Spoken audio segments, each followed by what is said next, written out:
오늘 말씀의 제목을 꼬리치며 삽시다라는 제목으로 말씀을 나누도록 하겠습니다.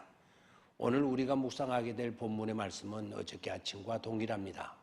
에레미야서 17장 7절 8절 두 곳의 말씀입니다. 그러나 무릇 여호와를 의지하며 여호와를 의뢰하는 그 사람은 복을 받을 것이라. 그는 물가에 심어진 나무가 그 뿌리를 강변에 뻗치고 더위가 올지라도 두려워하지 아니하며 그 잎이 청청하며 가무는 해에도 걱정이 없고 결실이 그치지 아니함 같으리라. 아멘. 7절 말씀을 보면 여호와를 의지하고 의뢰하는 그 사람은 복을 받을 것이라 했습니다. 어저께 아침에도 이 구절 이 말씀 우리가 묵상을 했는데 계속해서 이 말씀을 보게 됩니다. 하나님을 믿고 하나님을 의지하는 삶을 사는 하나님의 백성은 이미 복을 받고 복을 받을 사람임을 밝히고 있습니다. 이것 또한 하나님의 은혜이고 우리에게 주어진 크나큰 복음이 아닐 수가 없습니다. 그러나 바로 앞 구절의 말씀, 즉 5절과 6절의 말씀을 보면 무릇 사람을 믿으며 육신으로 그의 힘을 삼고 마음이 여호와에게서 떠난 사람은 저주를 받게 되고 그런 자는 사막의 떨기나무 같아서 좋은 일에 오는 것을 보지 못한다고 했습니다. 이건 엄청난 비극이고 불행임을 성경은 우리에게 밝혀주고 있습니다.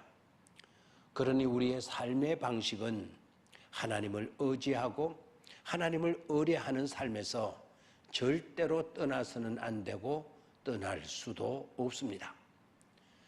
더위가 올지라도 가무는 해에도 라고 했습니다. 더위가 오지 않는 것이 아닙니다. 가뭄이 들지 않는 것이 아닙니다.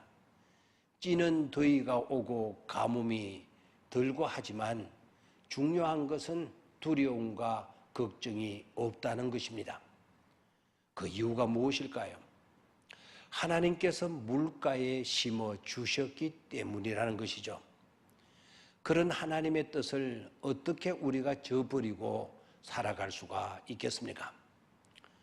또한 뿌리를 강변에 뻗치고 있기 때문에 더위와 가뭄, 즉 어떤 환경과 요즘 같으면 코로나와 같은 악조건 속에서도 구애받지 않고 그 잎이 청청하고 결실이 그치지 않는 복이 따른다고 했습니다.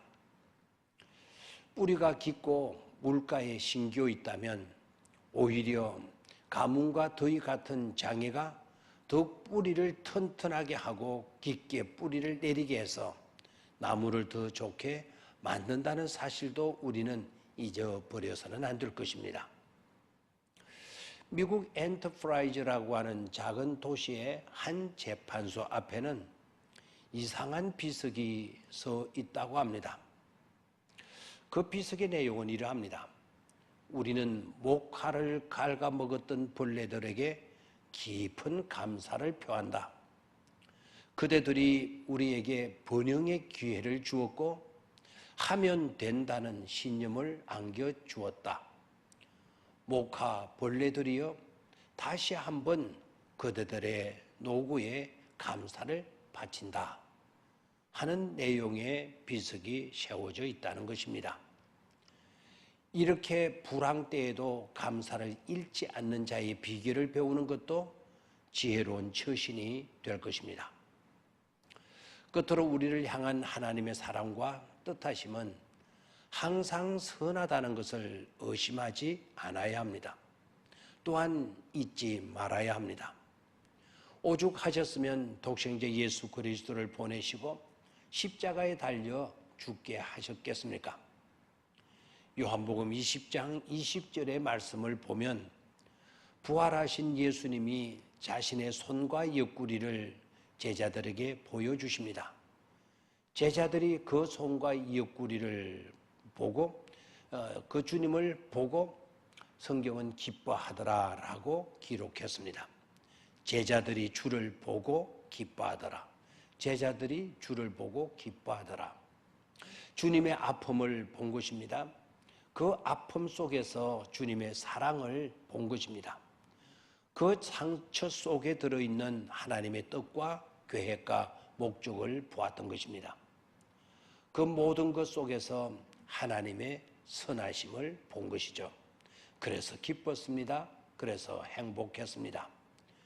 눈과 얼음 속에서 살아가는 에스키모 세계 속에는 기쁨이라는 단어를 찾을 수가 없다라는 것입니다. 그래서 성경 번역자들은 고민 끝에 그들이 가장 좋아하는 썰매를 끄는 개들이 먹이를 줄 때 꼬리를 치며 좋아하는 것에서 힌트를 얻어 제자들은 예수님을 보았을 때 꼬리를 흔들어 댔다라고 하는 말씀으로 번역을 하였다고 합니다. 지금까지 본문의 말씀을 들어있는 엄청난 은혜와 복을 생각하면 사실 우리도 하나님 앞에서 꼬리를 치며 살아야 할 것입니다. 짧은 2절의 말씀이었지만 그 말씀 속에 들어있는 엄청난 은혜와 복을 생각한다면 말입니다. 하나님 앞에서 꼬리치며 살고 있는 우리들, 하나님 앞에서 꼬리치며 살고 있는 우리들, 아름다운 모습일 줄로 믿습니다. 그렇게 살기를 주의 이름으로 축원합니다. 감사합니다.